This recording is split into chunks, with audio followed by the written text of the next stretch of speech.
All right. So hopefully you're joining us because you want to talk about this portfolio preparation stuff that we've got going on here. If not, you're in the wrong classroom, as the high school teachers would probably say. But hi, teachers. How are things going out there? This is a very interesting time in our lives, in our world. My goal for today will be to review some core competencies with you and talk about self-assessment and answer questions and comments that come up. So if you can find the little chat box, you're able to type in questions or comments there, and then Naomi will read those off. Or if you wanted to speak with me and ask your question verbally, that would be fantastic. And you can just let her know in the little chat box that, hey, I have a question, and then she'll unmute you and let you go ahead and ask your question yourself. So does that sound right, Naomi? Is that how we're doing this? Sounds great. Okay. All right. So as you know, part of the educator certification project that we've got going on here at the Alliance for Massage Therapy Education, in one of the ways, in fact, the only way to apply for certification right now is by portfolio review. And so we want to talk about how to prepare your teaching portfolio and what that means as a massage teacher, massage or bodywork teacher. So that's what we're going to do. Let me see if I can make this go forward. So we're going to review the core competencies for massage therapy teachers. It's a pretty thorough document about that was published about 7 years ago. I believe it was 2013 by the Alliance, and it was worked on by educators from all of the different organizations. And then we're going to attempt to determine what competency looks like for each of those 10 standards that are part of the core competencies. So let's try it. So hopefully this is a review. I'm hoping that you have at least glanced at this document before and hopefully read through it to try to see, well, what are educators expecting educators, because it was written by educators, what are we expecting teachers to be able to do? Because if you're like me, you may have became a massage therapist and maybe you had some teaching or leadership experience in some capacity, and then maybe somebody asked you to come teach a class at massage therapy school, and you said sure, and you had really no idea how to be a teacher. Maybe you were a good massage therapist, maybe you were a decent speaker, and you had to find out what makes a good teacher kind of the hard way in a lot of ways, so we didn't have a lot of training as teachers over the years as massage therapists, and so this document I think is really helpful to say, well, what makes a good teacher? What things should we know? What things should we be able to do? What kind of attitudes should we have? And so competence in this document means you've got KSAs, so that if you hear anybody use that acronym, you know, we're big on acronyms, obviously, if you've gotten any newsletters lately. But KSAs stand for knowledge, skill, and attitudes. And so teachers have acquired knowledge, or in some way you've either learned it or you discovered it on your own, which was the case for many of us. You're able to do something consistently well, so you've developed a particular skill or set of skills. And you have the attitude that is formed by your internal belief systems, and it really helps you, ideally it helps you be able to make choices for yourself and for your students that help with learning. So learning in environments is where we'll start. So am I going too fast or too slow or anything, Naomi? What do you think? We all right so far? Naomi's really Naomi's my sidekick. Yeah. Just a heads up, there was a issue where people were unable to turn their webcams. Thank you, Kelly, for letting me know. I've noticed that a few other people have turned that on, and I just wanted to say it's nice to see your shining faces.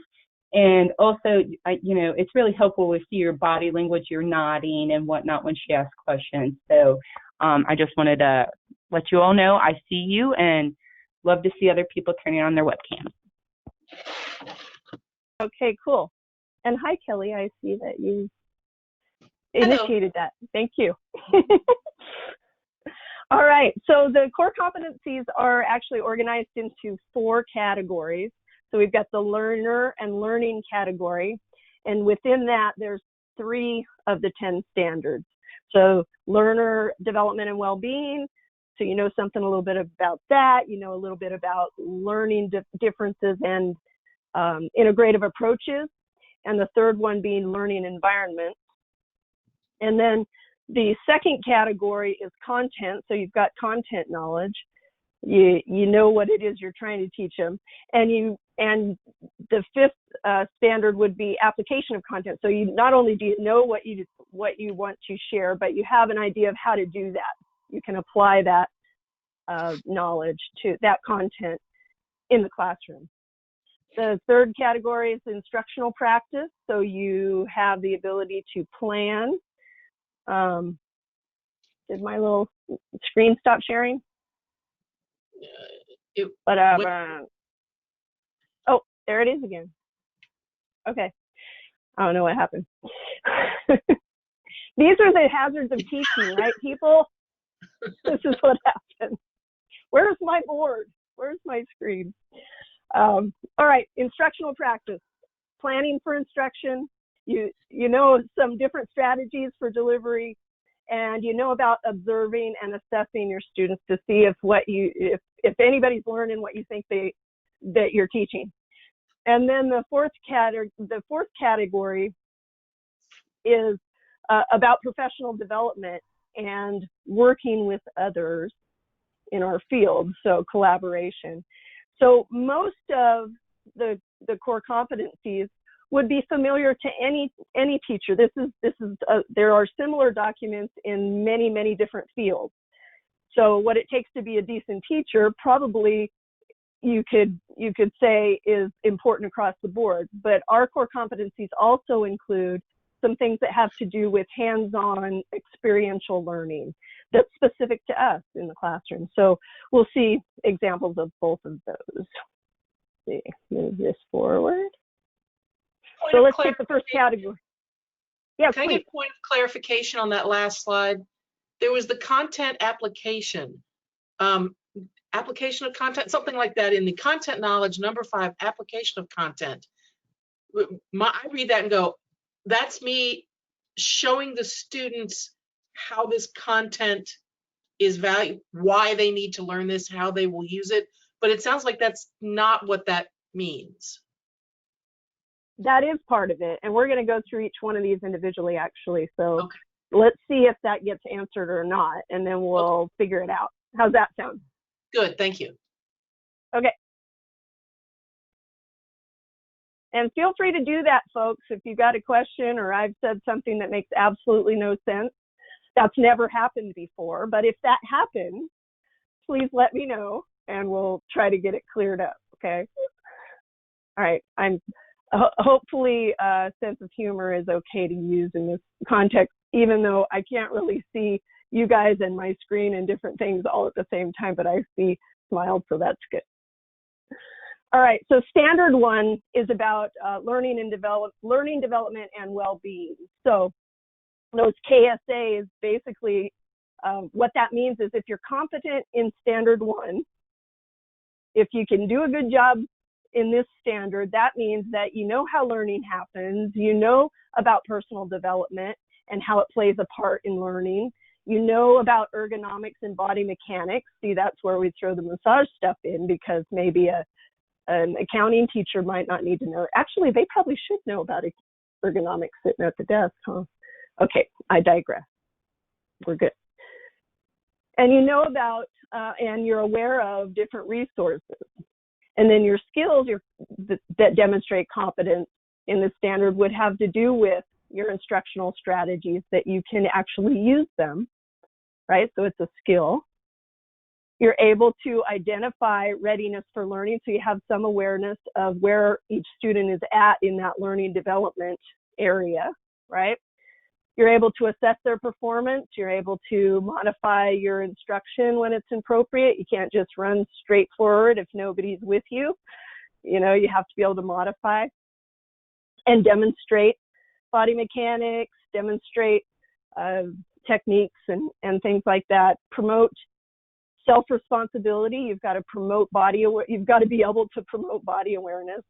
Man, isn't that I'm glad this is standard 1, because this is what we have to start with many times. And promoting self-care and being able to work collaboratively with the students and with your colleagues and maybe supervisors, depending on the environment you work in.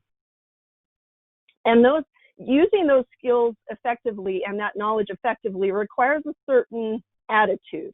So it's not just about knowing something and doing something. It's really about how you're presenting it and where you're coming from.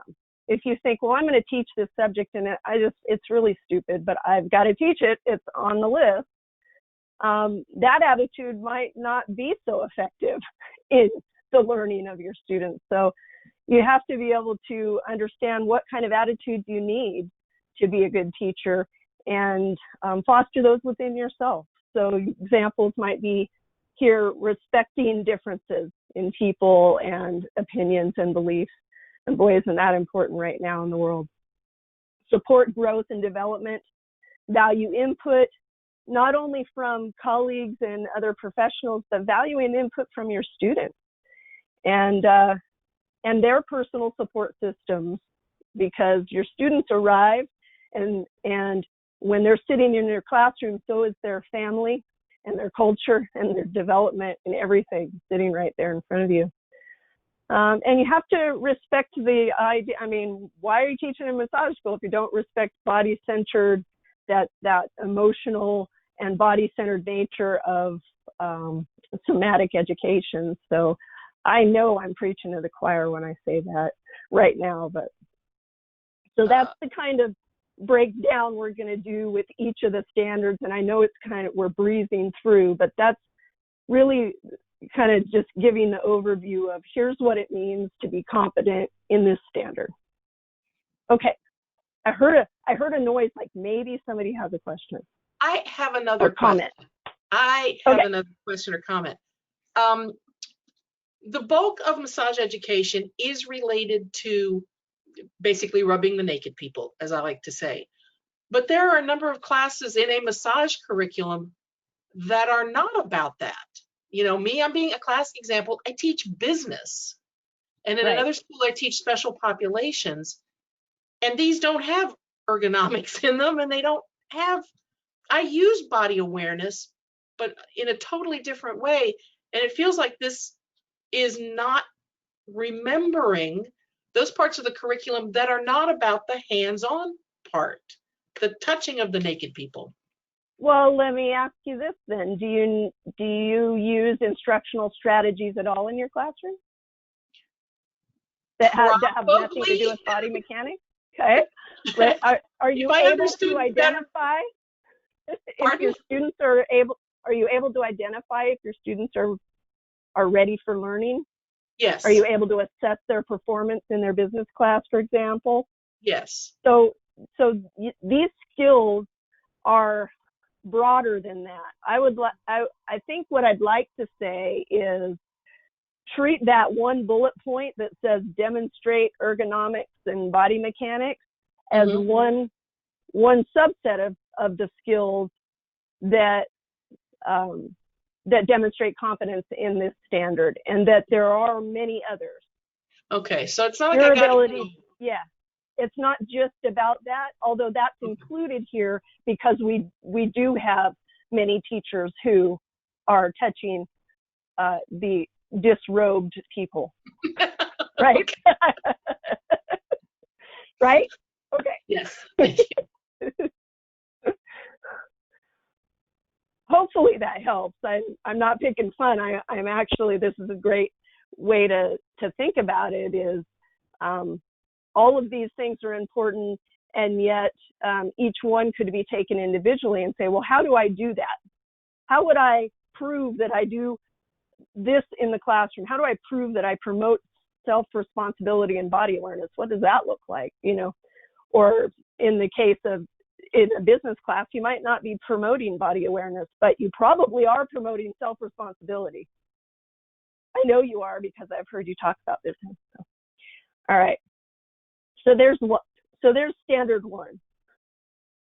That's just 1 of 10. We're only 10% through. We have to know all of this stuff.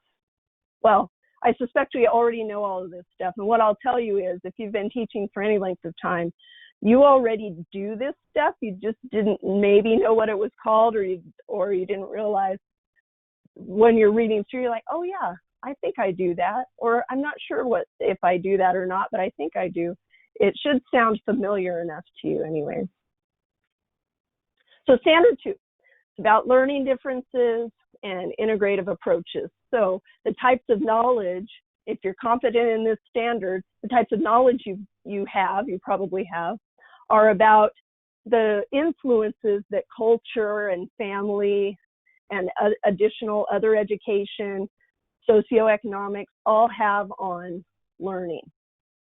You understand the interconnectedness of those things, at least that they have some kind of influence. And so somatic learning is unique. So if you're teaching hands-on type of stuff, you understand that somatic learning is unique. They're learning with more of their senses, right? That the sense of touch, whereas a lot of learning doesn't include that. So differences you understand that there are differences in approaches to learning.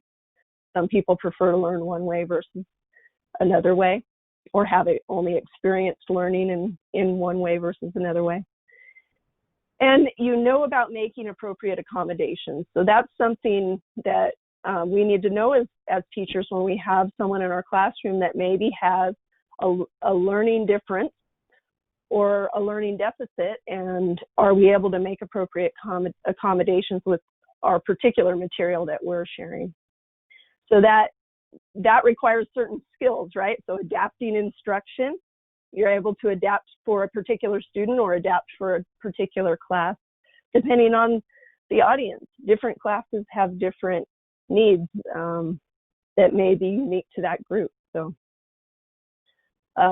you have the ability to really not only understand, so that would be the knowledge category, the differences in your students, but understand and be able to apply your own personal experiences and cultural norms. So you have your own experience of the world that definitely affects your ability to teach and learn yourself, right?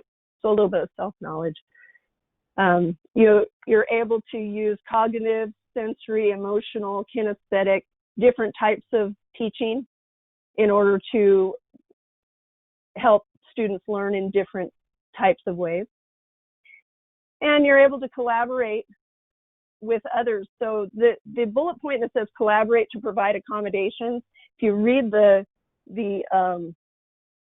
full written standards, it talks about collaborating with other administrative staff to be able to provide certain accommodations specifically for disabled or learning, for folks who are disabled or have learning difficulties, and providing appropriate accommodations there. So that's what that collaboration means.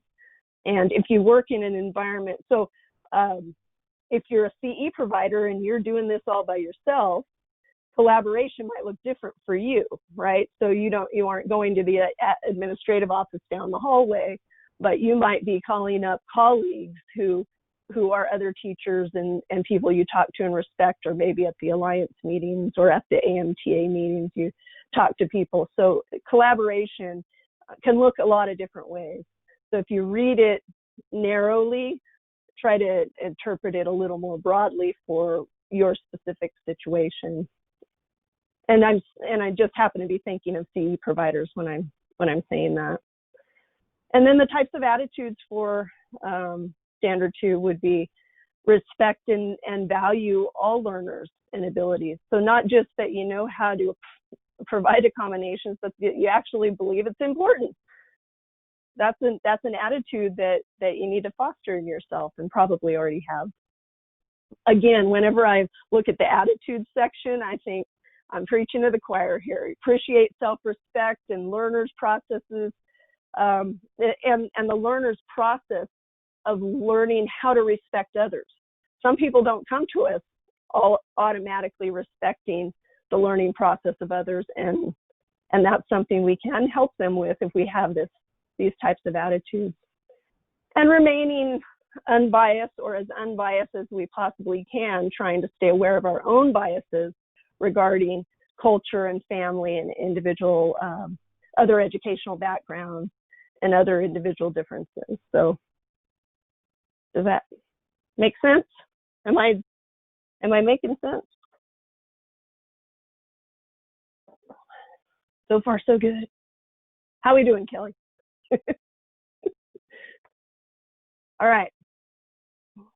Learning environments is something we talk a lot about, I think, when we do,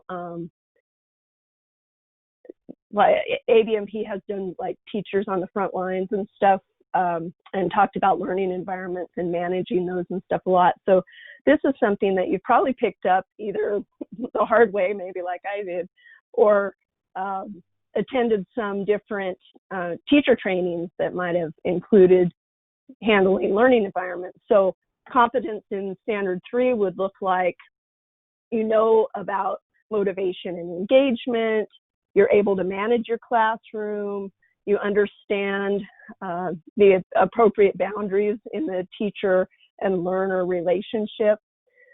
You actually understand how the diversity of your learners are affecting their ability to communicate with you and your own ability to communicate. Always think of yourself as learner too. You understand therapeutic equipment. If you're teaching hands-on and you're using equipment in your classroom, you know about it. And that includes electronics or technical stuff. If you're teaching with an overhead projector and a computer and you've got all this stuff going, you ought to know how that should be operating, right? And so a lot of times we lean heavily, or I have in the past leaned heavily on the IT person in the school, and really it's on us to know how to use the things we use, how to run the things we use in the classroom. So, and then we also know about the principles and requirements of academic honesty. So, you know, if you're having people write papers and stuff, you know about how to communicate the risks of plagiarism and what that might be for your students. And that happens maybe more so in the didactic classes versus the hands-on classes. I'm not sure, but I had a student one time write I thought it was a brilliant paper. And I can't remember right now what the thing was on the website I went to, so I can't believe I'm starting this story without my facts. But I entered some of the text from his paper in this app, and it showed me who actually wrote it. And so it ended up being largely plagiarized, and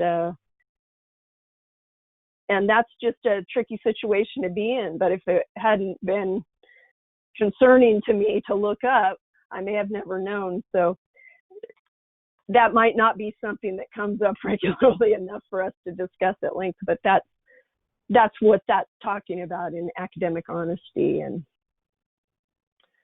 I love the idea of people helping people. I just want to see someone's learning efforts and what they're trying to do and what they're doing themselves. Again, I'm sure that's the same in your classroom. All right, learning environment skills would look like creating and managing a safe, encouraging environment. You set the emotional tone. So if you're coming in and you're upset and you're throwing your bag down because traffic sucked on the way to school, well, we don't have that issue right now. But when we get back to the classroom, you know, when we ask our students to leave their stuff at the door, we have to be able to do that too and really set that emotional tone. If you have the ability to collaborate with your students and with other teachers in order to share expectations and develop shared values. So everybody comes in with their own personal set of values, and then a class can develop values, and a learning environment can share and respect values as you go along. A lot of times teachers will write, you might have students write a little code of conduct or something in the beginning, an classroom agreement that says, you know, I'll respect everybody else's learning environment, or whatever they come up with. Rather than telling them, you might ask what their values are. I know a lot of teachers who do that part. You're able to maintain compliance with academic honesty. If you're telling them to do it, you're able to do that as well. Communicating appropriately, building compassion, sensitivity, respect, kindness. How are you able to promote those things in your classroom? How are you helping your students be able to develop those characteristics themselves? When there is conflict, which I'm sure never happens in your classroom, but when there is conflict, you're able to address it in an effective way or reach out for help when you need help. You're able to use like I said before, you're able to actually use the equipment, whether it be therapeutic equipment or electronics or anything else that you're using in the classroom as a teaching tool. And I think this should have gone at the top bullet, but be a responsive listener and observer. There's no way we could ever know if our students are learning anything we're teaching if we aren't listening to them and we aren't observing them in their environment, in this learning environment. So that takes some pretty cool attitudes to know and do those things, right? You're actually committed to positive, supportive environment. You want your classroom to be safe. You recognize the value of that. You recognize the value of a safe environment creating relationships, and they're going to be each other's peers, and you respect that process of the students creating that environment with you, and you're not the only one. It's a group collaboration. So, learning environment. Raise your hand if you miss your environment. You're not able to be in your teaching environment right now and you miss being there. Yeah, me too. Me too. Phew, one category down. That was the learner and learning category. Now we'll go on to content. You gotta know what you're sharing with them, at least enough to be able to explain it, right? Naomi, do we have any questions or anything? Do I need to pause here? There's no questions about this, what you've discussed so far. There was one question about if people could pay their application fee and then apply later. And I think maybe you'll get to that at the end, or yeah. Absolutely. Yep. The answer is yes, but we'll talk a little bit more about it later. Good question. And yeah, questions about any of this is fine, and we'll just kind of address them at the appropriate time. And the reason we're doing this overview is sometimes you can read that stuff and maybe you just need to hear somebody try to simplify it. This is my attempt at simplifying the core competencies. So if it's still not understandable, I'm working on it alongside you right now. But this is my attempt at simplifying it. All right, so standard 4 is all about content knowledge. What are you teaching them, and do you know about it? Okay, so you know the major concepts, you know the common misconceptions, you're familiar with the the technologies and the terminologies, the use of equipment. You can teach them about products and equipment and the protocols for using those if that's part of your curriculum. Somebody's got a loud something going on over there. You know about educational objectives, learning objectives, how someone progresses in learning your particular content.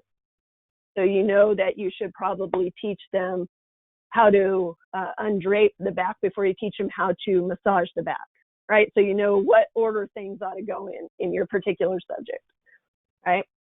And you know how your subject relates to the program as a whole. If you're teaching in an entry-level program, it's imperative that you understand your place in that. It's really important. It's helpful to your students that they have teachers that are confident about what they're teaching and how it fits in the whole. And how your particular subject or subjects, many of us teach several things, so you probably are understanding how all the pieces go together. But how your subject relates to client treatment within your scope of practice, so important, and probably one of the things we're the best at. Good teachers, good massage therapy and bodywork teachers are really good at helping students understand how this subject relates to the end result, what we're trying to do here, help clients in the treatment room. So I highlighted that part in my little printout of the standards. All right, so how you're doing that, what skill set do you have when you're confident here? You use different types of explanations, you use different representations, you're probably demonstrating things if it's a hands-on class. You're encouraging learners to question and analyze the different ideas you're presenting. You're not just handing it to them and say, just believe me. You are trying to help them understand how that idea works to provide this result, and encourage them to really challenge that if it's not something that works for them. So being able to do that, you have to be able to apply not only different learning styles. I hate that term. I shouldn't use the term learning styles because we're not going to discuss that here. Understanding the different ways that people question. It probably says that here. Apply methods of inquiry. Okay, so that was a different way for me to say that. I did that on purpose. Just kidding. But being able to apply the different methods of inquiry so that your students can learn how to apply them themselves, right? And being able to stimulate that reflection, linking different concepts. So remember when last week we talked about X, Y, and Z? Well, here's where the Z comes in. So linking those concepts for them. That's when you start making those connections, their connections explode. So I love that, making connections. So you're able to evaluate let me see what else we got here. Oh yeah, evaluate instructional resources. You're able to use the different ancillaries and supplementary resources for maybe the textbooks that you're using in the classroom. And importantly, and if it's part of your process in the program within which you teach, being able to evaluate instructional resources and whether they're appropriate or not, whether they're good or not, whether they're appropriate or not, and whether it's specifically helpful for what you're trying to teach and how you're teaching, your particular teaching style. So, and all of that helps you to create learning, practice, and competence opportunities. So your students are going to be gaining that competence as well, because you're competent and you're gaining competence and confidence with an F. So the attitude that you need to have for those skills and that knowledge is that you actually embrace the idea that content knowledge is ever evolving, that this isn't the concrete truth for anything, and you have the attitude that it's complex and it's dependent on different things like culture, and that it's your responsibility to continue to learn yourself. So that takes a real commitment to content knowledge for yourself, and that you can't just stop with the first thing you ever learned and just teach them that, right? So I think that's an important probably attitude for any of these competencies, but especially when it comes to content knowledge.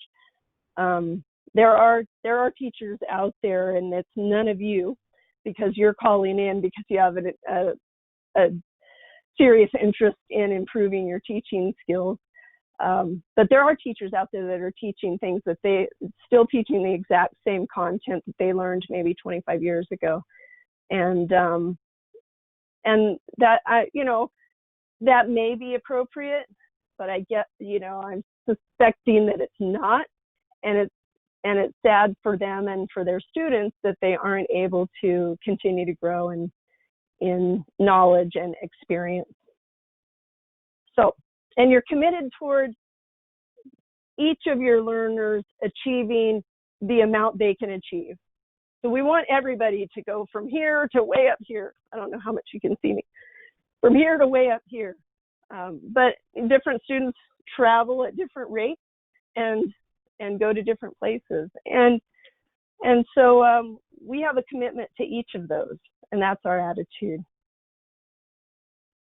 We're excellent teachers, so that's our attitude. All right, standard 5, application of content. I just need to see what time we're on. Okay, good. The knowledge that so if you're competent in standard 5, then you know various teaching materials that are available to you. You know about the quality of the information that you're sharing and how to ethically share that information. You know about technological resources. You know about critical thinking and research literacy, because you want to be able to, in the skills section, integrate that research and the theoretical information that comes in from critical thinking and from the various resources, integrate that into the practical techniques that they're learning, right? So that's the end result of everything. So you're able to foster that innovation, problem solving, applying the content knowledge from knowledge to practice. So that links standard 4 and standard 5. And identifying and different types of information, and you're aware of the different perspectives. So, lots of massage therapists have different perspectives based on their own experience, and so do your students coming from different worlds, so the varying social and cultural perspectives. So you have to be aware of that in applying your content. And you stay up on technology and use it appropriately. I find that my students are way more up on technology than me, so I usually ask them how to do something if I can't figure it out. So, and our attitude is valuing that knowledge.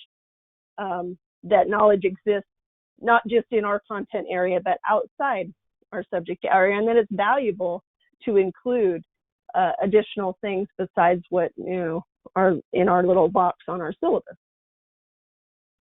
And so, even if it's hard, we have to be flexible, and we have to value that flexibility and flexible learning environments are important.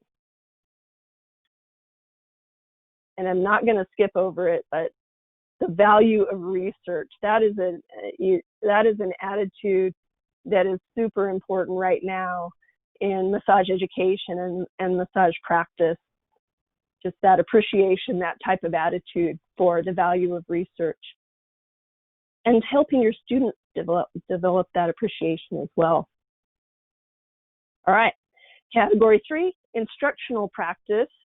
So standard 6 says that we're competent in planning for instruction, if we know what lesson plans are, if we know what the content and the professional standards are for our particular subject matter or our particular profession, we know about educational theories, we know specifically in massage therapy education, we know the body-centered nature and integrated nature of education. And we know that there are different models within planning for instruction. There's subject-centered, so here's what I'm teaching. There's student-centered, so here's who's learning what I'm teaching. And then there's teacher-centered. Here's who's telling you. Here's who's telling you. Each of those may have value in different situations. And in fact, all of them might work together. So you know that stuff. You're able to create lesson plans. You know what lesson plans are. You're able to create them. You're able to implement. So they included this here because some teachers teach in schools that they don't write their own lesson plans. There might be a curriculum committee or a group of people who write the lesson plans for them. So your skill set, if you're not writing the lesson plans, your skill set is knowing what the heck they say and how to implement them. So if you're able to understand the lesson plans that are given to you and apply them effectively in your classroom, that's the skill set that they mean there. And you're able to plan how to deliver your subject. So you're planning the activities, you're planning how you're going to specifically deliver that material. You're able to sequence the learning experiences. I think we talked a little bit about that a couple standards ago, putting things in order that makes sense, where things build on each other. You're able to seek guidance from advisors, or maybe you have some administrators or leaders, lead teachers in your environment. And you're able to evaluate whether your plans are working and adjust them if needed. So that's a skill set that's really important. So that all requires attitudes of respecting that learners have different strengths and different needs. You see the value in planning. So you don't just plan begrudgingly because somebody asked you for a lesson plan. You actually see the value in planning. That's an excellent attitude to have. And you see the value in being committed to ongoing revision. So if you wrote your lesson plans 10 years ago and you have never revised them, I challenge you, I encourage you to take a look at them and see what maybe you might want to do something different. And I suspect no one on this call is in that category, because how boring would that be? If we never changed, every class was the same. I mean, the people in our classrooms will change. That's a little bit better, but if we never changed our delivery, mix things up a little bit, I think that would be a challenge for me personally. Hi, Deanna. Right, yeah, go ahead. So, and I wanted to raise an issue. I know the lesson plan thing is something we've talked a lot about, and it's also something that we get a lot of questions about. It's funny because I have a background in, university teaching, and when I started seeing all this stuff with lesson plans, I thought, well, this isn't something higher educational professionals do, and it's interesting. We've had a direct message raising this point exactly that way. So I wondered if you could talk a little bit about lesson plans. I know we talked about this, and you're like, sometimes people get this idea in their head that a lesson plan is this like formal document or whatnot. Yeah. But it can sometimes be looser than that. So I wanted to know if you would explain a little bit more about the types of evidence of a lesson plan that would satisfy, for a portfolio application. Yeah, so I'm going to guess that you have lesson plans. You just might not call them that. So in higher education, if you've taught elementary school, then your vision of lesson plan is really specific. You had to fill one out every day. But if you're teaching in higher education, you may or may not have, and if you're a CE provider, you developed your own everything, you may not have something you've called lesson plans, but you do have a plan.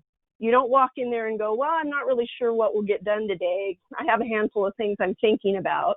You actually have an idea of what objectives you want to hit for the day and how long that might take you. So you've got an activity plan for the first 20 minutes, and then you've got this planned, and you're going to need to leave some discussion time, and then you're going to do this and that. And it really is a description of what you do in a particular class or a particular over a particular subject topic. So maybe it takes you 2 weeks to get through a topic, or maybe you teach a workshop that's a 3-day workshop. Then your lesson plan might be, over those 3 days, here's how you're going to break it down. Here's your plan for helping your students learn the material you've set out for them. Here's your plan for reaching these learning objectives. So that might look different for different types of environments and different teachers, but you do have a plan. I know for sure you do. And we're going to call that, in the Alliance, we're going to call that your lesson plan. And you're going to tell us, well, if you are wanting to teach somebody this particular subject over the next 2 days, what does that look like in time frame, in activities, in, I'm going to have the students discuss things. They're going to pair up. They're going to try this. I'm going to do a demonstration. Then I'm going to do this. And that should take about 45 minutes, So you're discussing the time frame, and it might just look different. Not everybody's lesson plan is going to fit a particular mold, but I know you have a plan. So just being able to write that down, that's your lesson plan. Was that too circular, Naomi? Or do you think that? No, I think that's great. As a follow-up, could you address how this applies to a flipped classroom? Yeah, so part of your lesson plans might be homework, right? Or what you've asked them to do ahead of time before they came in.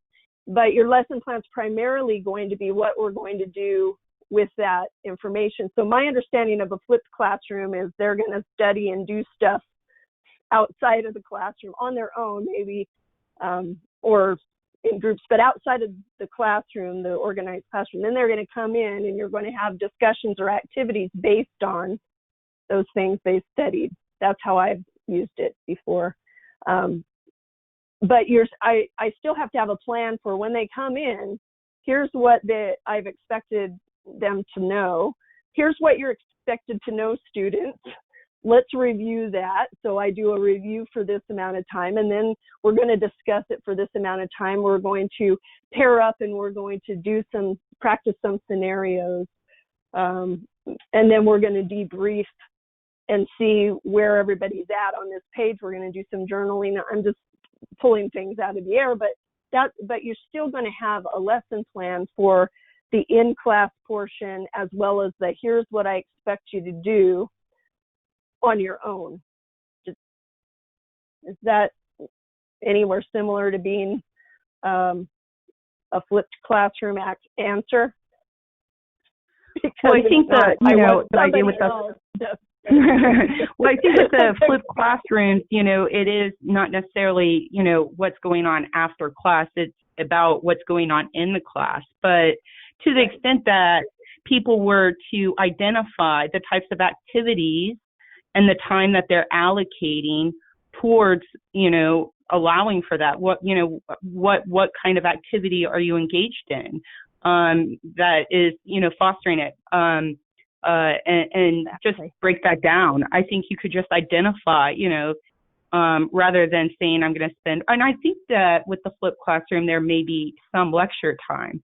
And so there is a little bit probably of that in the flipped classroom, but at the same time, you're allocating time specifically to allow other types of activity that really puts the center on them. And I will say it probably also gets the mode of inquiry, because I know in the previous slide you were talking about, being able to use different modes of inquiry.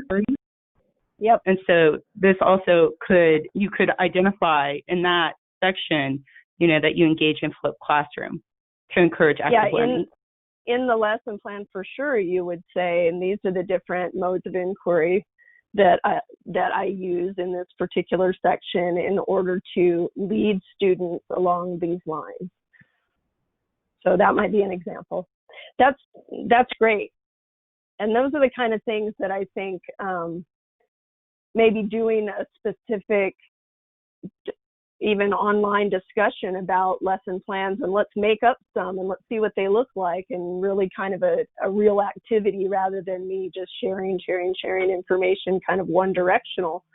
I think that might be a value, Naomi, for us to maybe put together something where we just talk about lesson plans and almost like an open mic kind of thing. A flipped classroom. We're going to think about that, yeah. Maybe we'll do an online version of what we just discussed. Wait. All right, I just realized, Naomi, is this an hour or an hour and a half that we have scheduled? I apologize, you guys. I should know this.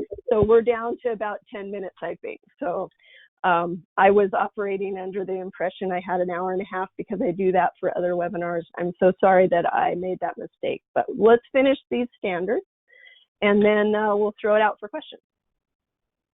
All right, so standard 6 was the planning part of it, right? So standard 7 is the strategies and delivery.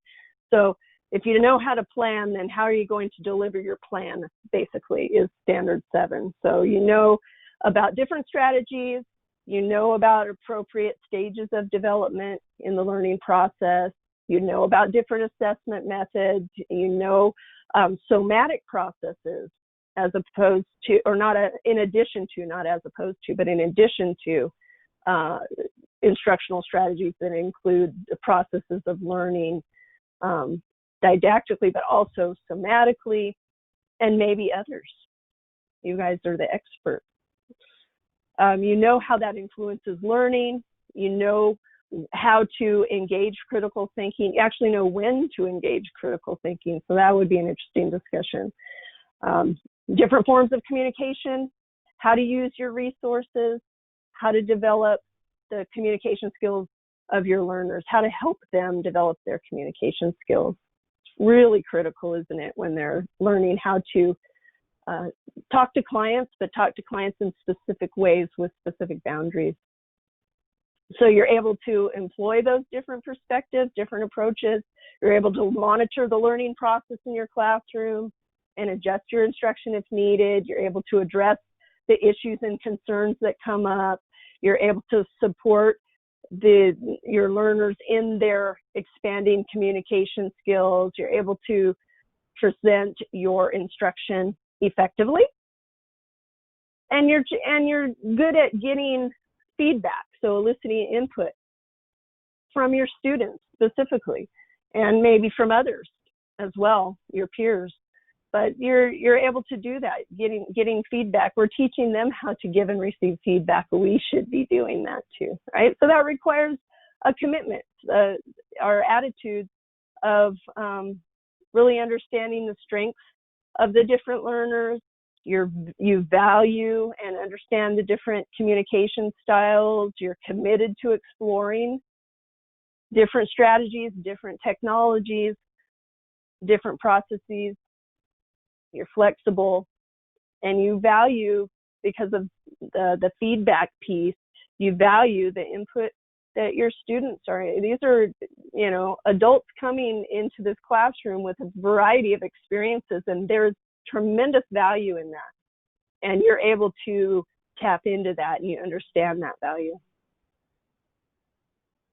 Okay, standard 8 is all about assessment.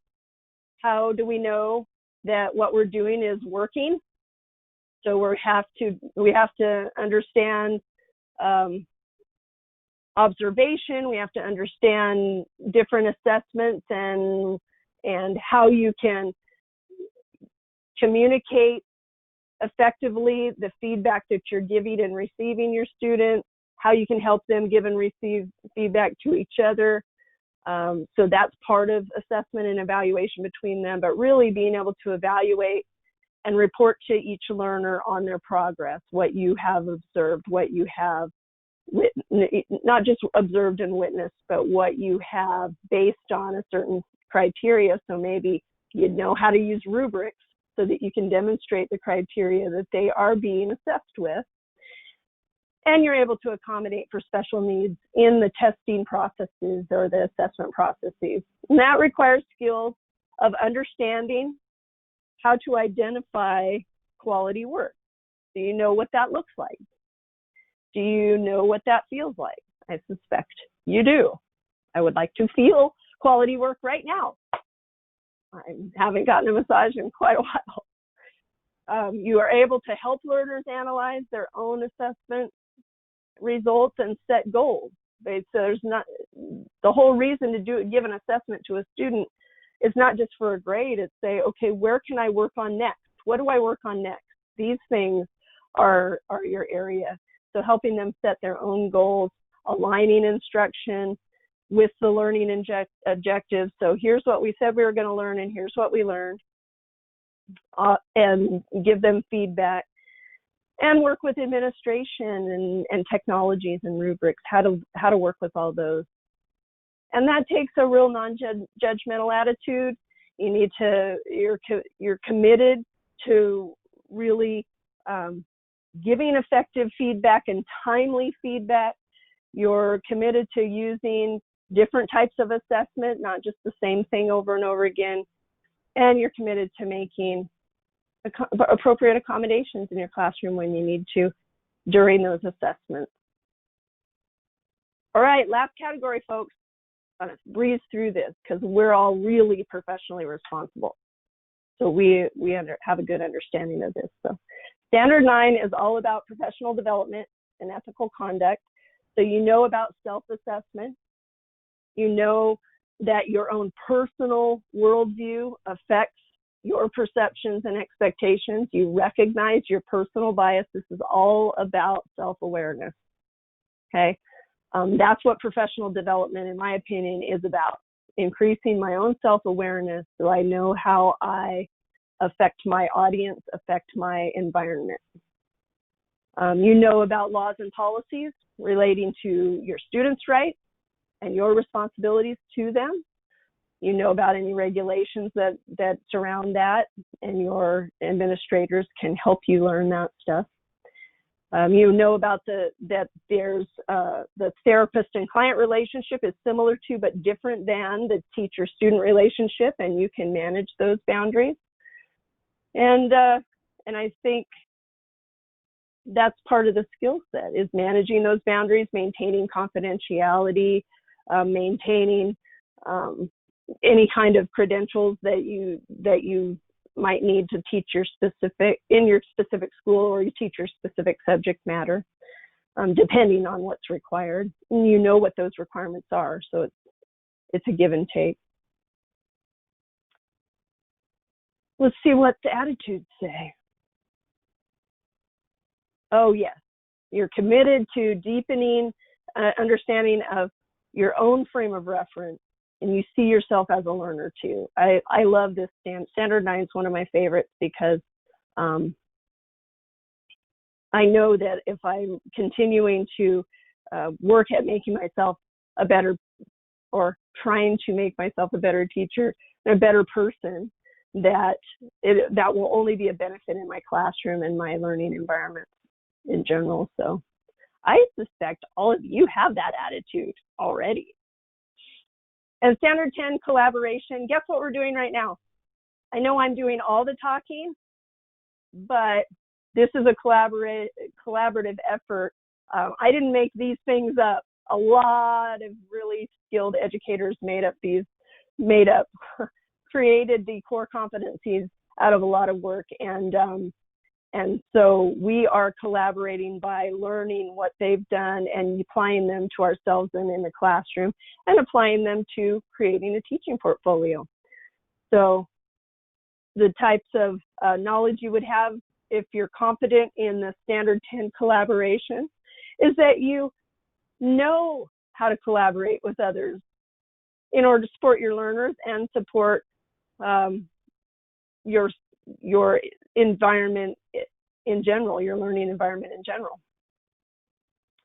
And face-to-face and online was added in here, and I think that that's important in today's world, that we're able to work with others in developing skills. And if you've attended any of the Sunday series, you know that that's exactly what you're doing is expert, not just competence, but mastery of Standard 10. Everyone's coming together, learning from each other, and that's really fantastic.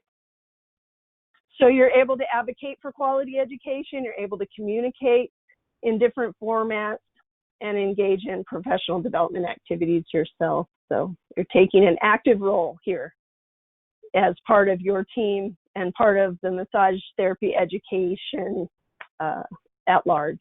So and your attitude says, I accept this responsibility for the mission of, whatever school you work for, or your continuing education company, or for massage therapy in general.